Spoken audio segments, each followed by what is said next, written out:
There are so many benefits to doing intermittent fasting, but there's also the dark side, which I want to talk about too. The benefits are weight loss, cognitive improvements, focus, attention, memory, or heart issue, or whatever. You're going to find those will probably be a lot better. But here's the thing you need to know about intermittent fasting. Okay. You're avoiding food for a period of time. And most of the things I'm going to talk about are not related necessarily to a 16 or 17 or 18-hour fast. I'm talking about when you do prolonged fasting. Let's say you're doing it for 48 hours, 72, or even longer. This information applies more to that situation. All right, so here's the thing. The purpose of food is to not just get fuel for your body, it's to get nutrients from the food. So if you are not eating because you're fasting, okay, you're restricting nutrients. And if your diet is not providing all the nutrients, okay, you can end up with not just deficiencies, but what's called subclinical nutrition deficiencies. And that can set you up for a lot of problems. So, virtually all the things I'm going to talk about are related to that one point. So, let's first talk about the first one. It's called refeeding syndrome. So, let's say you do this, I don't know, 3 or 4 or 5 day fast, okay? And then you eat this huge meal. Not a good idea, especially if you eat a carbohydrate meal and you have some type of pre existing nutritional deficiency, because this could be dangerous and you can have a lot of problems. It's always good and safe when you come off a fast to just have a little bit of food, wait for a couple hours, eat a little bit more. And I wouldn't do carbohydrates. I would do a little protein, maybe an egg or a little bit of salad, wait a little bit, maybe have some nuts, an avocado, things like that. But don't do what I did. I mean, I was just like, because I didn't eat for a long period of time, I overcompensated. I just ate a ton of food and I felt really good for about a minute. And then I'm like, oh my gosh, I don't feel too good. I feel really sick. My body from not eating just wasn't used to that much food. So break your fast with a smaller meal and gradually come out of it. I will put a link down below for more details on that thing. But this refeeding syndrome problem usually occurs if, maybe you have a problem with anorexia or you're a chronic alcoholic or you have some type of malabsorption issue where you don't get enough nutrition because you have inflammatory issues in your gut, or you're elderly, or you have advanced diabetes, or even you're on certain medications like antacids or diuretics that deplete you of certain nutrients, or you just basically have a low vitamin B1 deficiency. So that's when you start having problems with the refeeding syndrome, because we have this shift of fluid and electrolytes from inside the cell to the blood. All right, so that's number one. Number two, dirty keto, which is basically you're doing low carb, but you're not looking at the quality of the food, you're not looking at nutrients. And like I said before, it's always this nutritional deficiency problem, because when you eat junk food, even if it's low carb junk food, the quality's not there, the nutrition's not there. It can set you up for more problems because you're not eating and you're restricting these nutrients even more. Like, for example, zinc.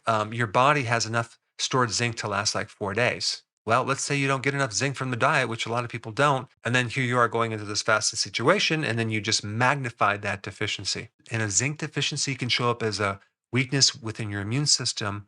It can affect your taste. It can affect your vision. It can affect your skin. It can affect your stomach, like gastritis, things like that. All right, number three, not taking nutrients while you're fasting. I always recommend taking at least, at a bare minimum, electrolytes, trace minerals, and B vitamins. But the point is, if you don't take these electrolytes, and I'm also talking about sea salt, and you're fasting, especially 2, 3, or 4, or 5 days, you might have issues like feeling faint, dizzy, heard about people just passed out. And also, when you're either on the ketogenic diet or you do intermittent fasting, you're running on ketones. Running on ketones increases the demand for certain nutrients like vitamin B1 and other B vitamins, and even potassium, which means you can also end up with something like keto fatigue or a keto rash or just weakness in general. All right, number four, kidney stones. Kidney stones can occur for several reasons.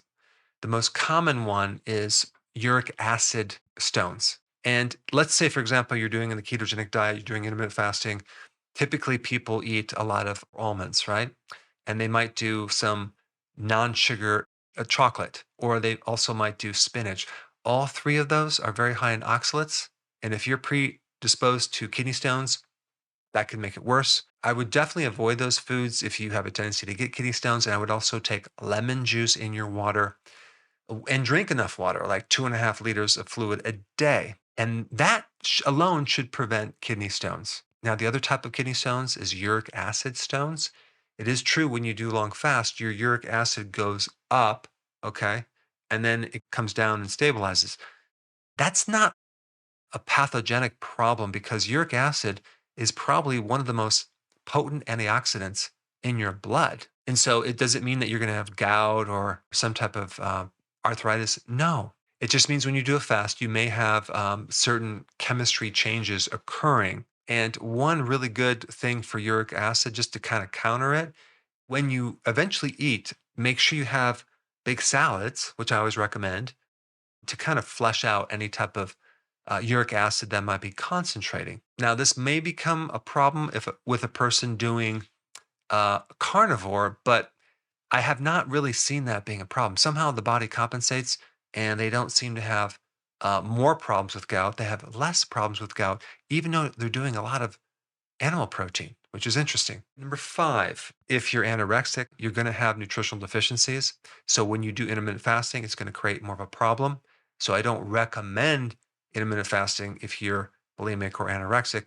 But I do recommend the ketogenic diet for sure, but not prolonged fasting.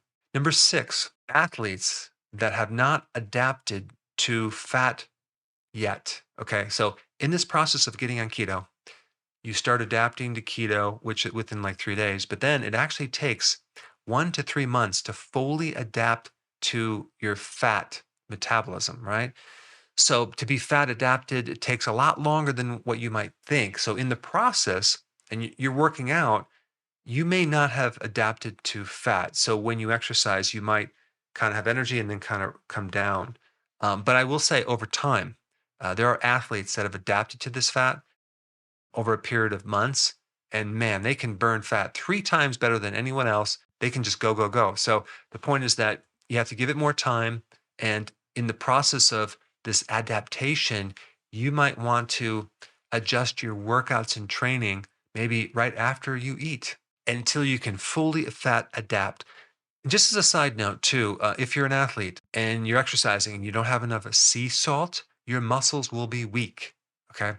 Also, potassium is very, very important as well. Number seven, if you're a child, okay, not the best idea to do any type of prolonged fasting. Now, let's say you're a teenager, overweight, like let's say you're obese.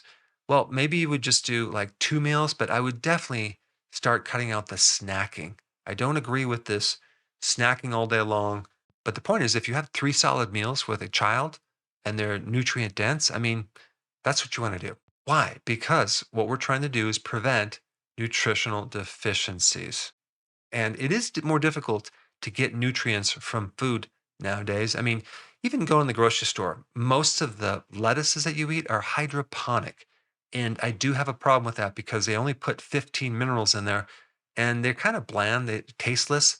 I really don't think they have the same nutrients as salad that's grown on soil. All right, number eight, nutrition is most important when you're pregnant and when you're lactating because you're eating for two and you're providing milk and your body's becoming depleted. Just a deficiency of vitamin D can set your child up for all sorts of dental malformations, which then cause the need for braces down the road. Or they might have an overbite or an underbite, or they might have flat feet or bowed legs. All of these things can be easily solved if that mother has enough of the right nutrients. Also realize that most of the prenatals out there are all synthetic. Get a whole food natural prenatal, and especially take it when you're breastfeeding as well. And one more point about infant formulas and baby food. Unfortunately, it's like ultra processed food. If you look at the ingredients, it doesn't even resemble real food, unfortunately. So, there are some alternatives. I will put a link down below of what I recommend for children, like baby food. That's actually much better. Number nine, if you have a loss of muscle, let's say, for example, you're older and you're starting to develop muscle loss and you're doing intermittent fasting, I recommend adding one additional nutrient, a blend of amino acids. That can actually give you this raw material without creating a problem of it turning into sugar, but it can actually supply the muscles to prevent a loss of muscle. And if you're taking the other nutrients like the B vitamins and electrolytes, you allow these amino acids to be formed as muscle because all the biochemistry, all the requirements for the enzymes, mostly they're just protein. And this goes beyond the protein that's needed for muscle, ligament, tendon, fascia, connective tissue. All of those protein molecules need cofactors and coenzymes, and those are the vitamins and minerals. So we come full circle to these nutrients, right? So I'm trying to really emphasize that one point. And then number 10, ketoacidosis. If you look up the dangers of fasting, if you look up the dangers of keto, you will see this word keeps coming up. This is a situation where you have too much ketones going in your body, and too many ketones are producing an acidity in your blood, which can be very, very dangerous. Okay. But there's so much confusion. I want to just clarify this right now. You have physiological ketosis, okay? And you also have ketoacidosis. They're not the same at all. The point is that ketoacidosis is very rare unless you have the following conditions: uncontrolled diabetes, where you have type 1 diabetes, sometimes type 2, you're taking insulin and you forgot to take your insulin. In type 1, you have the cells of the pancreas that have just basically stopped producing insulin. Okay, so what's going to happen to your blood sugars? They're going to go very, very high because you have no insulin to monitor that or regulate that.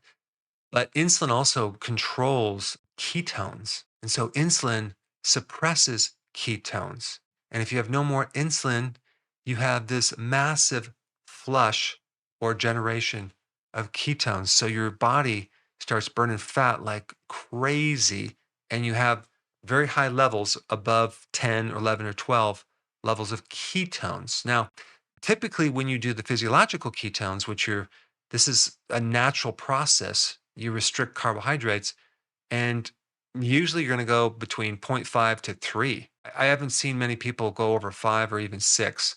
And to do that, you have to do prolonged fasting and exercise. But the great majority of people are going to be 3. I mean, this is a very far range from 10. Okay. So uncontrolled diabetes. If you're a chronic alcoholic, okay, you can have the same problem. If you're on certain medications, like high levels of aspirin can create this situation. Even certain drugs like cocaine, for example, you can go into this ketoacidosis when you abuse cocaine. Or there's other conditions like chronic liver disease, right? Where the liver is very, very damaged. And on top of that, you're a diabetic, that can create a problem as well. Or even if you're pregnant, malnutrition. So as you can see, there are conditions that can make you more vulnerable to this ketoacidosis, but it's very, very rare. The physiologic ketosis, okay, is not pathogenic. It's extremely healthy, and there's huge benefits. If anyone says that ketosis is toxic, just ask them about what about glucotoxicity, right? That's high carbs, it's high sugar. What is that? That's like all the bad effects from diabetes because you have massively high sugar. What about the dangers of that? And also think about this one last point. Ketoacidosis usually originates because you're eating too many carbs. You're not doing low carb, you're eating high carbs, destroys the pancreas, and then you get ketoacidosis. So anyway, I just wanted to cover these points. The next point is if you now want to know how to do intermittent fasting correctly, you should watch this video right here.